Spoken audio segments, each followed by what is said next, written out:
আসসালামু আলাইকুম। ৬৪ জেলার ড্রাইভারের ভাইরা,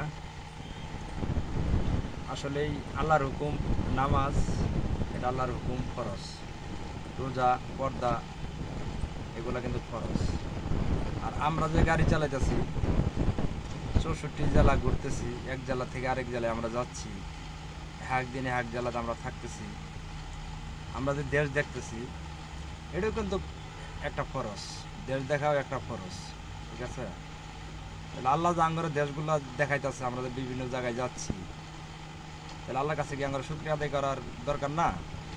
আলহামদুলিল্লাহ, আল্লাহর কাছে আমরা শুক্রিয়া আদায় করি। আল্লাহ আঙ্গরে বিভিন্ন দেশে ঘুরাইতেছে, বিভিন্ন জায়গায় যাচ্ছি, বিভিন্ন রকমের দেশ দেখতেছি, ঠিক আছে? আল্লাহর কাছে শুক্রিয়া আদায় করি।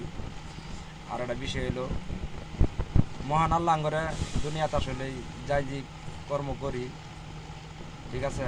আল্লাহর ইবাদত, মূল কথা হলো আল্লাহর ইবাদত করতে হবে। আমি ড্রাইভারি করতেছি, একজন এক কর্ম করতেছে, সব কিছু ব্যতিক্রম করেই কিন্তু আল্লাহর হুকুম আঙ্গরে পালন করতে হইব, মানতে হইব। মহান আল্লাহ আঙ্গরে অনেক যত্ন সহকারে বানাইছে, দুনিয়ার পাঠাইছে। আসলে আল্লাহ মূলত কথা হলো আল্লাহর ইবাদত করার জন্য আঙ্গরে পাঠাইছে। আসলে আমরা যাই যেখানে থাকি, যে যাই যে অবস্থানেই থাকেন, ৫ ওয়াক্ত নামাজ পড়ার সবাই চেষ্টা করবেন। ইনশাআল্লাহ আমরাও পড়বো, চেষ্টা করবো, নামাজ আল্লাহর হুকুম মানবো। আসলে আল্লাহর যে নিয়ামত, আমরা দেশ বিদেশে ঘুরতেছি, খাইতেছি, এই নিয়ামতের হিসেবে তো দিতে পারবো না। আসসালামু আলাইকুম।